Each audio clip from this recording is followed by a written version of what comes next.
미국 대학생이 공산당 찬양을 왜?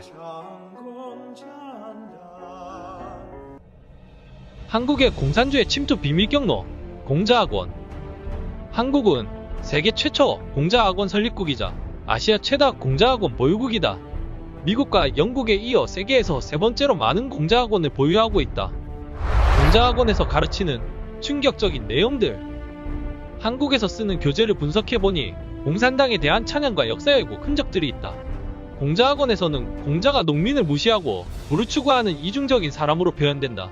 중국어 말하기와 쓰기 교재에는 마오쩌둥을 찬양하는 노래가 실려있고, 중국 공산당에 대한 나의 감사함은 동요보다 더 깊어라라는 노래도 있었다. 6.25 전쟁을 미국에 맞서 북한을 도운 전쟁이라고 하며 역사를 왜곡했다. 공자장학금을 받은 한 학생은 공짜유학이라 좋았는데 생활비까지 주는 것이 받으면서도 이상했다. 석사 논문을 쓸 때 모종의 압력을 느꼈다고 말했다. 유학비, 생활비까지 제공하는 공짜 유학생활에 대해 고마움을 표현한 댓글들도 있다. 정체가 드러난 공자학원의 실체. 중국은 2004년부터 공자를 내세워 언어와 문화 보급을 명목으로 150여 개 국가에 500여 개의 공자학원을 설립해 중국의 이념을 각국 학생들에게 은밀하게 주입해왔다. 중국은 GDP 대비 개발도상국 수준에도 못 미치는 교육비를 지출한다. 설립비 10억에서 20억, 유지비 1억에서 2억, 의외 무려 중국 유학 혜택까지. 왜 그 많은 돈을 해외의 젊은이들을 위해 사용하는지 각국은 합리적 의심을 갖고 각 대학의 공자학원 문제들을 공론화하고 조사하기 시작하면서 그 결과물인 보고서들이 작성되었다. 물론 합리적 의심들은 팩트로 드러났다. 공자라는 미명하에 행해진 학술적 진실왜곡, 중국 정부의 영향을 받은 공산주의 선전교육. 공자학원은 중국 공산당 정부가 그 자금을 투자하며 관리 감독자들은 전임 부총리, 통일전선부 부장 등 공산당 간부다.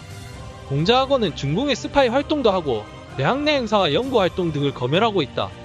최근 세계 곳곳에서 교육계에 침투한 스파이 활동이 드러났다. 2020년 9월 1일 폼페이오 미국 무장관은 연말 내 전국 대학에서 공자학원을 퇴출하겠다고 했다. 미국은 111개 대학에 공자학원이 있었다. 지금의 미국 대학이 작용화된 중요한 이유 중 하나다. 그러나 최근 미국 대학의 공자학원은 줄줄이 폐쇄되어 40여 곳으로 줄었고, 캐나다 5곳, 프랑스 4곳, 현재까지 모두 95곳의 공자학원이 폐쇄되었다. 일본도 올해 2021년 자국 내 공자학원을 전격 폐쇄하겠다고 발표했다. 중국은 어떤 나라인가? 중공은 중국이 아니다. 5000년 중국은 유불도, 인이에지 신의 전통이 뿌리 깊은 나라였다.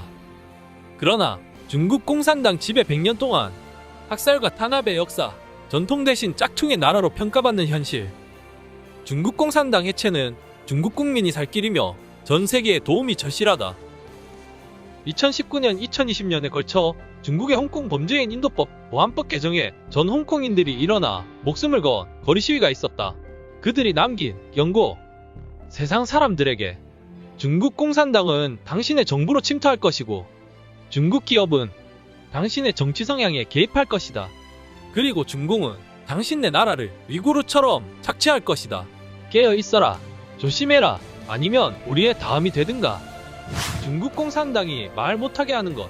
티베트, 위구르, 파룬궁, 대만, 인권, 중공 바이러스를 말하지 못하게 한다. 중국은 국가가 자국민을 반체제 인사로 몰아 장기 이식 산업을 하는 반인도 범죄국이다. 중국 정부는 탄압과 동시에 돈을 벌기 위해 은밀한 국책 사업인 강제장기 적출로 수많은 희생자를 낳고 있다. 중국과 실질적 연계를 맺고 이어나가는 것은 반인도 범죄국과 손을 잡고 동업을 하며 그를 돕는 위치에 서게 되는 것이다. 한국의 중공 침투 실상. 중국 유학생들의 한국 길들이기는 아주 흔하다. 홍콩 시위를 지지하는 대자보는 훼손되기 일쑤였고, 티베트 독립부스 설치를 이유로 중국 학생들이 분노했고, 중국 대사관에 방문 항의에 고려대 측은 하나의 중국 정책을 존중한다고 공식 사과까지 했다. 또 BTS 수상소감에 올해 행사는 한국전쟁 70주년으로 의미가 남다르다 라고 한 6.25 참전용사와 가족에 대한 추모 발언을 트집 잡아 중국 네티즌의 항의 언저라는 항의가 빗발쳤다. 충남대 화상 수업에서는 대만 독립 언급에 중국 유학생들의 항해 댓글이 도배되는 난동이 벌어졌다. 이에 대해 정경희 국회의원은 국정감사 자리에서 우리 대학이 이런 중국 유학생들의 수업권 침해와 공산당 선전을 방치했다고 지적했다. 공자학원은 중국어 교육과 함께 중국 문화를 홍보하는 기관입니다. 중국 공산당의 통제와 지원을 받는 공산주의 체제 선전 조직입니다. 말만 공자학원이지 공자학원에 공자는 없고 공산주의 사상 전파, 현대사 왜곡만 있다는 게 현실입니다. 이 대학이나 중고등학교를 통해서 이런 공산주의 사상을 전파하는 것을 계속해서 해왔다는 얘기입니다. 공자학원에서 교육받는 대상과 범위는 상상을 초월한다. 중공의 오성원기의 의미를 교육받고 중공의 관점으로 중국의 역사를 배워나가게 된다. 공자학원을 통해 중국 정부 장학생 선발, 교육 CEO들의 중국 문화 탐방, 중국어 교사 연수, 중고등학생부터 70세 어르신까지 광범위하다.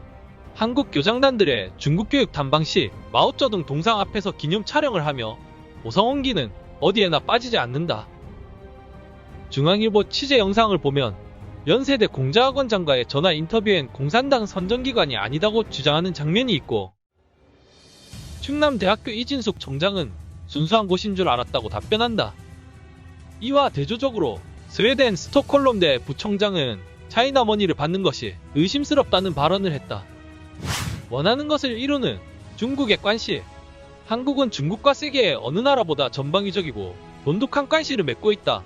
정치계, 학계, 초중고 교육계, 한의학계, 유학계, 경찰, 기업인, 대한민국의 각계각층에 친중공의 길을 열고 있는 공자학원은 친중공의 미래세대를 자연스럽게 육성하는 기반이며 지적재산과 국가기밀, 인재를 훔치는 스파이 기관이다. 대한민국의 미래는 어떻게 될까? 최근 발표된 프랑스 군사전략연구소의 방대한 보고서 중국의 영향력 작전에도 공자학원을 통한 중공의 침투를 명확히 밝히고 있다. 서방의 선진국들은 중공의 통일 전선 공작기관인 공자학원을 어학기관, 문화교류기관으로 더 이상 착각하지 않는다. 이것은 대한민국 국가의 현실, 국민의 미래가 달린 문제이기도 하다. 공산주의 선전기관인 공자학원 퇴출을 시작으로 윤리적인 중국어 학습기관 설립은 지금의 대한민국 국민과 교육기관이 충분히 할 수 있다. 천멸, 중공,